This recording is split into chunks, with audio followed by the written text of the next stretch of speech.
Lendemain de défaite, les amis, j'espère que vous allez bien, que vous avez quand même passé une bonne nuit.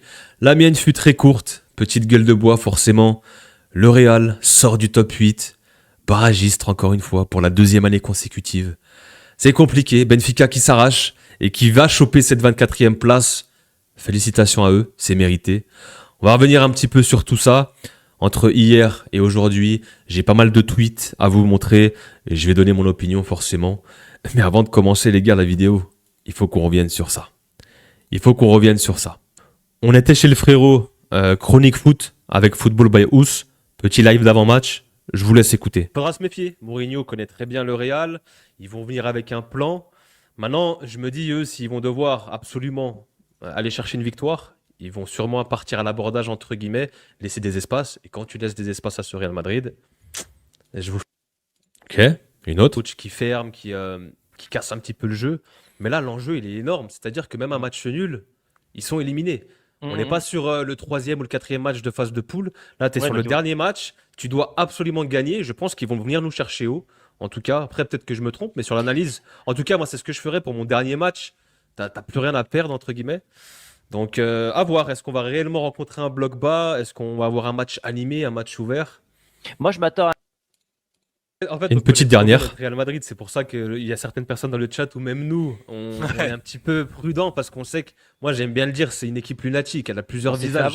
Et le seul ennemi du Real, c'est lui-même en fait. Et à chaque fois, tu sais pas, le problème avec le Real Madrid, le réel problème pour moi, c'est à chaque fois, on sait pas quel visage on va montrer. Voilà. Mais c'est toujours intéressant de faire une petite rétrospective et d'écouter ce qu'on a dit en avant-match pour voir si on a été bon dans l'analyse, dans le scénario probable, ce qui peut réellement se passer. Et finalement, moi, j'étais prudent. Terre portugaise, Benfica, ils savent se mettre au niveau lors des gros matchs européens. Ils sont connus, hein. Le PSG a perdu au Sporting. La saison passée, c'était City qui a perdu là-bas. Il y avait eu ce gros match de dingue. Benfica-Barça 5-4. Ça aurait pu basculer d'un côté comme de l'autre. Et nous, forcément, on passe à la trappe aussi. Moi, j'étais prudent. Et voilà, c'est intéressant de revenir un petit peu sur ce qu'on peut dire en avant-match. Maintenant, on va passer au tweet. Il y en a pas mal. Mais il faut qu'on revienne ensemble et que je vais donner mon avis là-dessus. Donc là, les gars, en un mois, c'est défaite en Supercoupe face au Barça. Xabi Alonso out. On sait pourquoi. Défaite face à Albacete, deuxième division en Coupe du Roi. Se faire tarter par Mourinho et prendre un but par un gardien. Et on va en barrage. Ça fait beaucoup quand même. Franchement, ça fait beaucoup en un mois, les gars. Je crois que c'est un des pires mois.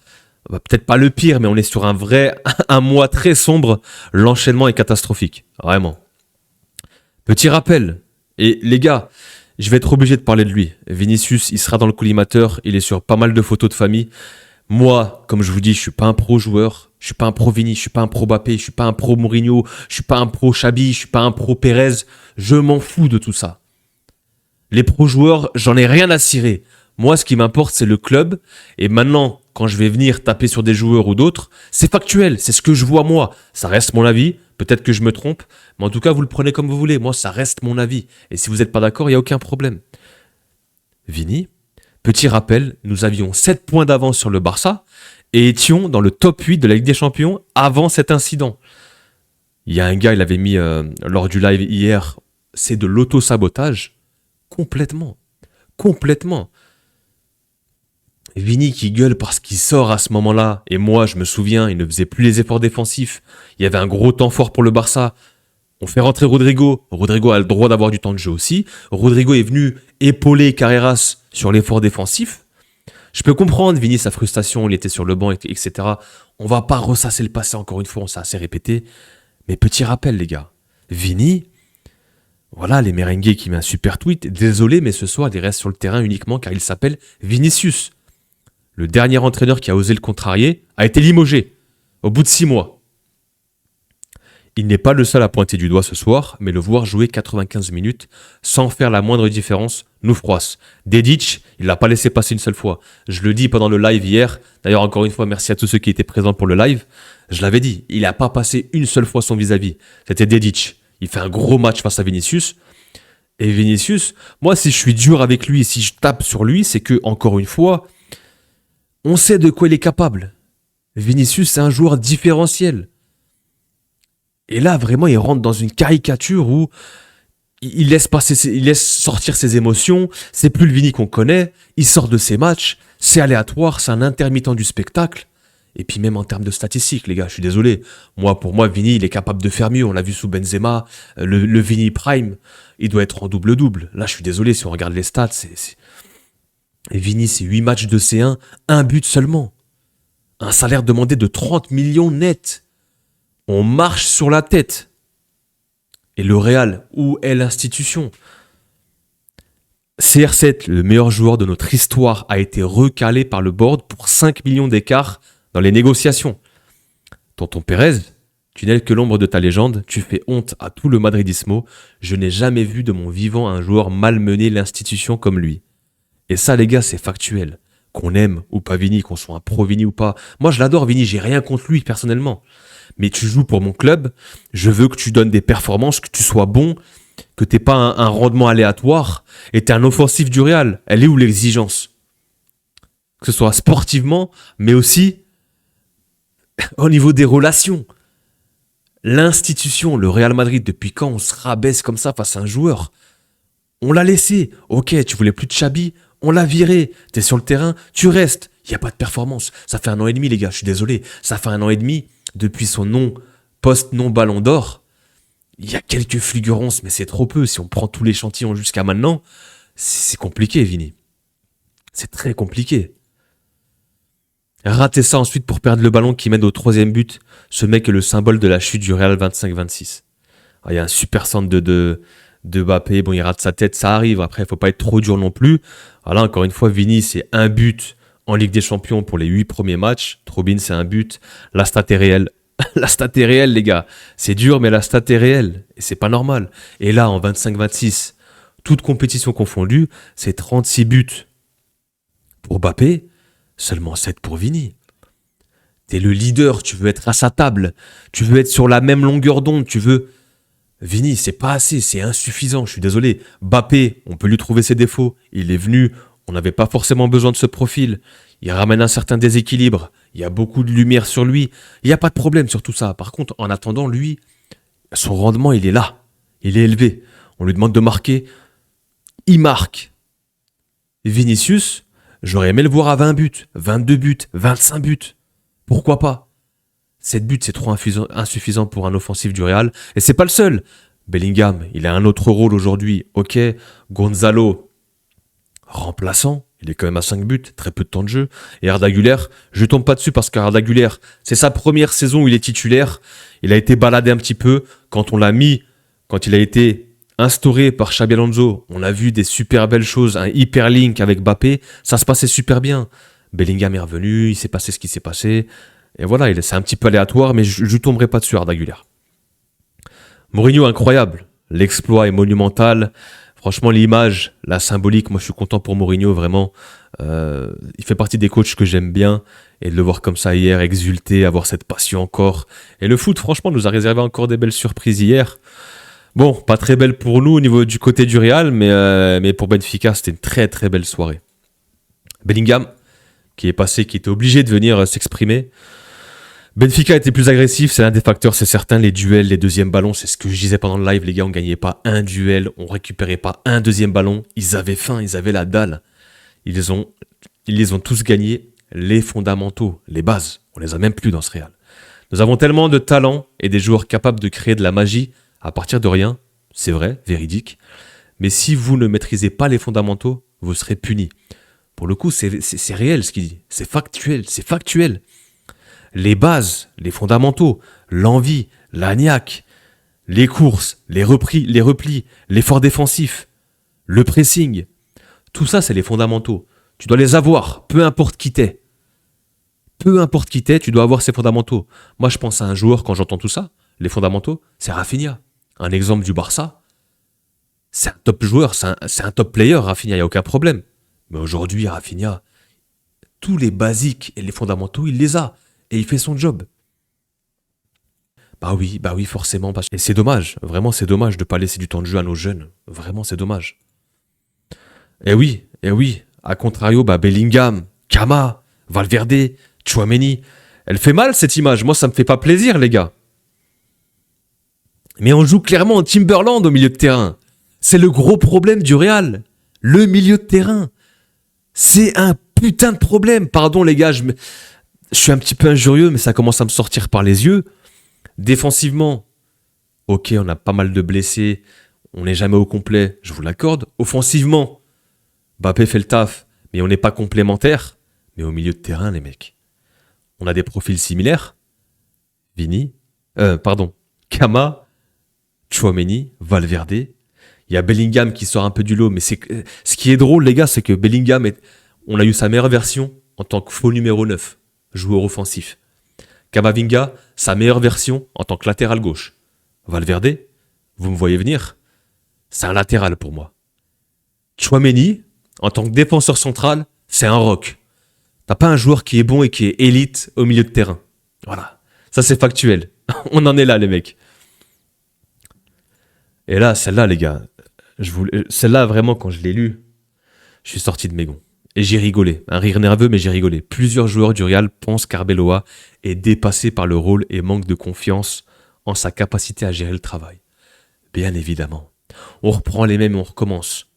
C'est toujours les coachs.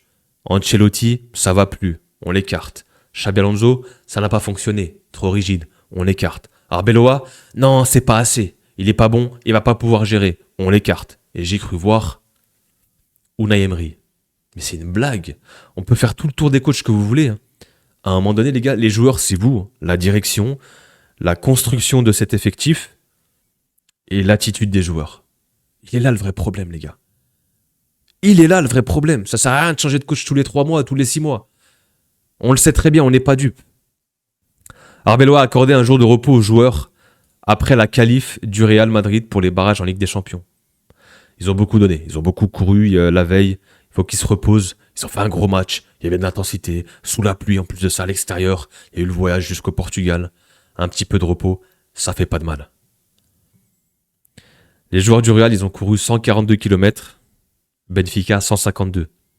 Il y a 10 km d'écart, les gars. C'est énorme, vraiment. On a concédé 22 tirs, 12 cadrés, et Courtois a fait 7 arrêts. Pathétique. Vraiment, c'est pathétique. Comme je vous ai dit, contre Monaco, tu gagnes 6e et tu concèdes 20 tirs. Il y a un réel problème dans cette équipe. Il y a un réel problème, franchement, les gars. On a des problèmes partout, multiples. Forcément, le bouclier, le pare-feu, je suis le coupable de tout ça. Comme contre Albacete, c'est ma faute. Bah oui, Arbeloa, c'est ta faute. On protège le club, on protège les joueurs. On parle pas du match, c'est de ma faute, je prends toute responsabilité. À un moment donné, c'est une mascarade, ça aussi. Vraiment, les gars, on commence à tomber bien bas. L'attitude des joueurs, ce qu'on voit sur le terrain, on se fait éliminer par des D2, on se prend des buts par des gardiens, on a un coach intérimaire qui vient en conférence de presse. C'est complètement lunaire ce qui nous sort. Mais les gars, on est où? C'est réel tout ce que je vois là? Où est-ce qu'on pourrait redevenir un club de foot en fait qui travaille normalement comme tout le monde? Aujourd'hui, ce n'était pas une question de tactique, de qualité, il s'agit d'avoir un esprit combatif supérieur à celui de l'adversaire. On l'a pas eu. J'ai vu Benfica jouer pour sa survie et je n'ai pas vu ça de notre côté. Réel, factuel, c'est bien dit. Benfica était bien meilleur, ils avaient plus d'esprit combatif, factuel. Voilà, petite image sympa, Courtois qui vient quand même saluer en tant que bon perdant et fair play Troubine, le gardien, il lui a mis un but. C'est pas tous les jours que ça lui arrive, il vient le saluer et en plus de ça, ils arrachent la qualif. Encore une fois, félicitations à Benfica, vraiment c'est mérité. Et si on se recroise, if I speak. Qu'est-ce qu'il nous a dit de beau encore Arbeloa? Beaucoup de joueurs avaient de cartons jaunes, j'avais besoin de joueurs capables d'arrêter une contre-attaque, c'est pourquoi j'ai fait des changements. Donc en fait, les gars, si j'ai bien compris dans son état d'esprit, c'est que on avait pas mal de joueurs avec des cartons jaunes, Hysén, Tchouaméni et d'autres. Donc, on fait des changements pour remettre des joueurs et pour bloquer des contre-attaques parce qu'on sait qu'on va subir et faire des fautes d'anti-jeu. J'ai pas trop compris la déclaration. Forcément, cette défaite est de ma faute. Oui, on a compris Arbeloa. On gagne, c'est pas grâce à toi, c'est les joueurs. Quand on perd, c'est de ta faute. C'est binaire. On a compris. Thibaut Courtois a demandé à ses coéquipiers d'aller saluer les supporters du Real après le match. Seulement quelques-uns ont suivi. Et voilà, on voit la Courtois qui s'énerve. Vous faites quoi, les gars? Il s'énerve vraiment. Et venez saluer. Venez assumer. Prenez vos responsabilités. Il y a quoi? Il y a peut-être 3 ou 4 joueurs qui viennent. C'est un scandale. Et j'ai hâte de voir ce week-end au Bernabéu. Ah, comme je vous ai dit, hein. Si on décide de limoger Arbeloa parce que c'est la mode en ce moment au Real, Unai Emery sera le candidat numéro 1 pour le remplacer. Des conversations ont déjà eu lieu ces derniers jours. J'ai absolument rien contre le coach. Il fait du super boulot du côté d'Aston Villa, en Angleterre. Ça ne sert strictement à rien si tu le ramènes. C'est un tacticien. C'est la même chose que Xabi Alonso, les gars. Il va venir, lui, ses joueurs courent, font beaucoup de pressing, il y a beaucoup d'intensité. C'est le même problème. Je t'ai dit, tu ramènes n'importe quel coach, le problème ne vient pas du coach. Encore une fois, les gars, on le sait tous. La direction ne se remet pas en question. En cas de qualif en 8e, c'est pas encore fait. Bien évidemment, dans les barrages, Bodo Glimt qui a tapé City, qui a tapé l'Atlético et qui arrache sa qualif, ou Benfica. Et dans tous les cas, ce sera un combat. Face à ces deux-là, ce sera un combat. Et si jamais on arrive à passer, le Sporting ou City, encore de belles équipes. Honnêtement, moi, je vois une catastrophe pour le Real. Je suis même pas sûr qu'on passe les barrages. Et puis, même si on arrive en 8e, moi, je nous vois vraiment inférieur à toutes ces équipes. Vraiment. Apparemment, Mbappé en a assez de l'attitude irresponsable de ses coéquipiers cette saison. Ok, peut-être. En tout cas, Mbappé, on peut lui tomber dessus, on peut lui reprocher certaines choses, mais c'est le seul qui est au niveau avec Courtois. Vraiment. C'est le seul qui est au niveau, qui remplit son rôle de buteur. C'est encore lui qui m'a doublé hier, qui peut essayer de te sauver. Il n'est pas parfait. Je suis pas en train de dire que c'est la solution. Il a ses défauts, il a ses problèmes aussi vis-à-vis du collectif. Mais j'aimerais bien avoir du Vini, du Bellingham, du Rodrigo, du Mastantuono qui a été catastrophique là, hier, se mettre au niveau. Au niveau des offensifs du Real Madrid, les mecs. Il y a un déclassement de niveau, les gars. Sérieusement. Il y a une époque, on avait du Bale, du Benzema, du CR7. Aujourd'hui, on a Mbappé, mais Vini, under the level. Rodrigo, il était bon, il s'est blessé, mais c'est aléatoire. Mastantuono, il est en couche culotte, il a 8 ans. Bellingham, moi j'attends toujours. Bellingham, c'est pas assez. Eh ouais, les gars. Le Real s'attend à des sifflets répétés au Bernabéu dimanche. Ah bon? Les supporters ont exprimé leur colère après la rencontre face à Benfica, scandant les slogans hostiles aux joueurs et à la direction. Et c'est normal. Et moi, je serais même pas surpris si on revoit des mouchoirs blancs dimanche. Et c'est ce qu'il faut. Il faut les huer. C'est comme ça que ça marche. Je suis désolé. Et là, il y a une petite hitmap. Vini, Bellingham, Mbappé. C'est les intouchables du Real Madrid. Ils sont toujours sur la pelouse pendant 90 ou même 120 minutes. Ils sont très bons. Il ne comprend pas pourquoi ils ne travaillent pas bien ensemble. Voilà. Petite hitmap. Bellingham, Mbappé, Vinicius. Voilà. Les trois sont dans la même zone d'influence. Encore une fois, les gars, c'est une question d'attitude, c'est une question de ce que tu montes sur le terrain, c'est une question aussi de niveau. Il y a certains joueurs au milieu de terrain, justement, qui ne sont pas élites comparé à d'autres équipes et d'autres grands clubs européens. L'équipe est mal construite, t'as des problèmes partout, on a les joueurs qui jouent tous d'un côté, on a des jeunes joueurs qui viennent d'arriver et qui n'ont pas le niveau, on a pléthore de blessés sur le secteur défensif, et en plus de ça, la direction ne se remet pas en question, on change de coach à tout va. Est-ce qu'on pourrait redevenir un club de foot qui travaille bien, les gars? Il y a énormément de clubs de foot qui travaillent bien. Une direction qui fait son travail, qui instaure de la discipline, qui donne du pouvoir et qui laisse travailler un coach. Des joueurs qui écoutent un coach, qui se donnent. Alors certes, c'est pas facile et tu peux être en désaccord, mais ton supérieur, si tu as un supérieur hiérarchique, tu l'écoutes. Tu peux discuter un petit peu avec lui, mais tu l'écoutes. Il y a une hiérarchie normalement qui n'existe plus au Real. On fait tout à l'envers. On n'est plus un club de foot, vraiment.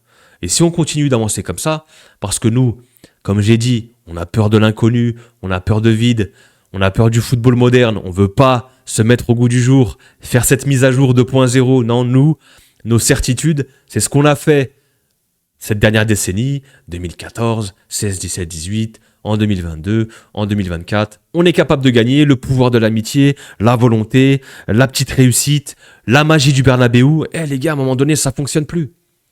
À un moment donné, il faut qu'on retrouve en fait le travail d'un club de foot. Les fondamentaux, les bases qu'on n'a même plus, le pressing, les efforts défensifs, les joueurs qui se battent les uns pour les autres, mouiller le maillot. Il n'y a même plus de respect du fanion, les gars. Moi, je m'en fous des joueurs. Moi, en tout cas, ce que je dis, c'est factuel. Il y a des joueurs qui sont under the level. Vini, Bellingham, Tchouaméni. Voilà, il y a 2 mecs qui tiennent la baraque, c'est Courtois, Mbappé. Le reste, soit il faut se remettre en question, il faut travailler. Ça sert à rien de changer de coach tous les 6 mois. La direction, à un moment donné, il faut taper du poing sur la table parce que sinon on va foncer le droit dans un mur. Voilà les gars, le constat est simple du Real Madrid. On est dans une période très compliquée. J'ai pas l'impression qu'on veuille avancer dans le bon sens.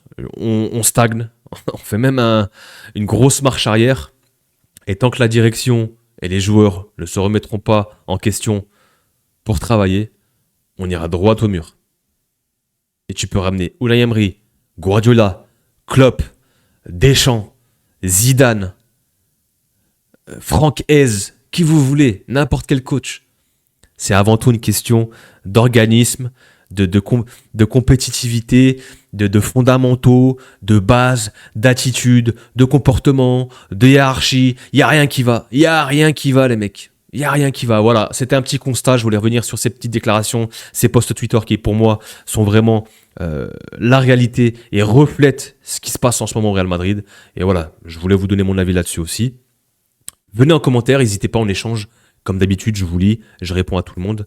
Et encore une fois, les gars, merci beaucoup pour votre fidélité dans ces moments compliqués. Mais c'est pas grave, on est supporters. On est toujours là avec la casquette. On supporte le club dans les bons moments, dans les moments de gloire, de trophées, comme dans les moments compliqués. On est toujours là. Et vous aussi, vous êtes toujours là. Et merci à vous. N'hésitez pas à vous abonner si ce n'est pas encore fait. On balance le petit pouce, le petit like, on n'oublie pas. Et je vous attends en commentaire. Prenez soin de vous, les gars. À très vite. Peace.